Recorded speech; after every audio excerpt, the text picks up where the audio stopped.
Olá, sejam muito bem-vindos. Vamos falar sobre ela, a crase.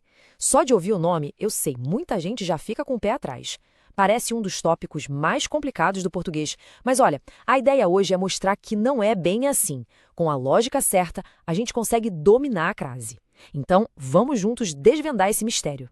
E aí, essa pergunta só familiar é um clássico, né? Acho que todo mundo já passou por aquele momento de travar na frente do computador ou do papel, pensando: e agora? Esse A tem acento ou não?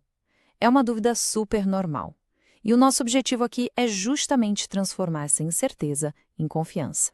Primeiro de tudo, o ponto mais importante. É fundamental a gente entender que crase não é o nome do acento. Aquele acento viradinho para a esquerda se chama acento grave. A crase, na verdade, é o fenômeno, é o que acontece ali por trás. É uma fusão de duas vogais iguais. E aqui está a fórmula da coisa. Na maioria esmagadora das vezes, a crase é isso aqui. A preposição a, que se encontra com o artigo feminino a. Um a mais outro a vira o a com o acento grave. Pensa nesse acento como um sinalizador. Um aviso de que ali, na verdade, tem dois As que se juntaram. Tá, mas de onde vêm esses dois As? Esse esquema ajuda a gente a visualizar. Um A é exigido pela primeira palavra, o tal do termo regente. Pensa num verbo, por exemplo. Quem se refere a alguma coisa. Esse é o primeiro A. O outro A é o artigo que vem antes da palavra seguinte, o termo regido.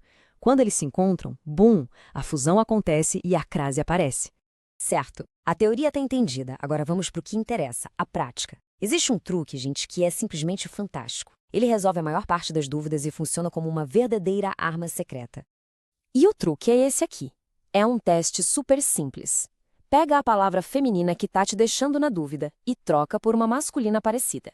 Daí você observa. O A que estava antes precisou virar o AU? Se a resposta for sim, pode colocar o acento grave na frase original sem medo. E aqui o truque em ação. Olha só, vou à padaria. Bateu a dúvida? Vamos trocar padaria, que é feminino, por mercado, que é masculino. A frase vira vou ao mercado. Opa, apareceu ao, então o correto é vou à padaria. Teste aprovado. Simples assim. Agora que a gente já tem essa regra de ouro na manga, vamos organizar as ideias e ver as situações em que usar a crase não é uma escolha, é obrigatório. Então, vamos lá. Indicando horas exatas. A aula começa às 7h30. É regra. Depois, naquelas expressões que a gente usa o tempo todo, saí à noite, fiz tudo às pressas, elas também sempre pedem crase.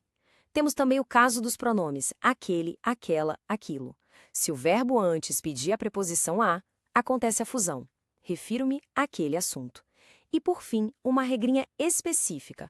As palavras casa, terra e distância só vão ter crase se elas vierem especificadas. Por exemplo, retornei à casa de minha avó. E para nomes de lugares, tem esse macete que é sensacional. Para saber se usa crase, é só pensar em como seria a volta daquele lugar. Se na volta você usa da, na ida tem crase. Então, vou à Bahia, porque eu volto da Bahia. Agora, vou a Florianópolis, porque eu volto de Florianópolis. É uma dica de ouro. Agora, atenção para um caso super especial e interessante. A crase pode aparecer antes de uma palavra masculina. Mas calma, só acontece quando a expressão à moda de ou ao estilo de estiver escondida ali. É por isso que a gente fala bife à milanesa, que significa a moda de Milão. Mas bife a cavalo não tem crase, né? Não é a moda do cavalo. O mesmo vale para o gol a Pelé, ou seja, um gol ao estilo do Pelé. Bom, agora vamos olhar o outro lado da moeda para fixar o aprendizado. Há situações em que usar a crase é sempre, sempre um erro. Conhecer as proibições ajuda tanto quanto saber as obrigações. E aqui a lógica é bem direta. Antes de verbos, nunca, porque verbos não pedem artigo. Antes de palavras masculinas, também não, com aquela única exceção do a moda de que a gente acabou de ver. Cuidado com a maioria dos pronomes. Nada de crase antes de ela, essa, toda. O mesmo vale para expressões com palavras repetidas, como cara a cara ou gota a gota. E por último, antes de artigos indefinidos como uma. Se é uma reunião, é algo indefinido, então a crase não entra. E para deixar tudo um pouco mais flexível, existem situações em que o uso da crase é opcional. A escolha de quem escreve. Vamos entender o porquê. A lógica aqui é bem simples. A crase é opcional porque o artigo a é opcional nesses casos. Pensa em nomes de mulheres. Podemos dizer entreguei a Juliana e também entreguei a Juliana. As duas formas estão corretas. Como o uso do artigo a antes de Juliana é uma escolha, a fusão dele com a preposição, ou seja, a crase, também se torna uma escolha. O mesmo raciocínio vale para pronomes como minha e sua. Ok, agora chegamos na parte que, para mim, é a mais fascinante.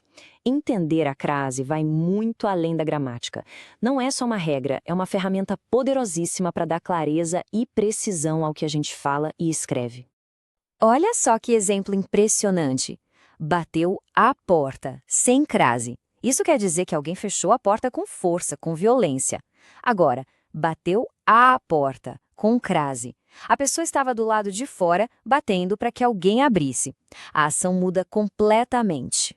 E aqui tem mais um caso incrível. Cheira a gasolina é a ação de alguém cheirar, de inalar o cheiro. Já cheira a gasolina descreve algo ou alguém que está exalando esse cheiro. Viu só? A crase muda a direção da ação, de algo que se recebe para algo que se emite. Então a grande lição que fica é esta. A crase não é só uma regrinha chata, é um recurso de clareza. Usar corretamente significa garantir que a mensagem vai ser transmitida sem nenhum ruído, exatamente com a intenção que a gente queria. É sobre ser preciso e evitar mal-entendidos. E para a gente terminar, fica uma reflexão. Quando a gente percebe que a crase tem uma lógica, que não é só decoreba, talvez outras regras que parecem complicadas também possam ser vistas de um jeito novo. Não como algo para decorar, mas como ferramentas que constroem o sentido.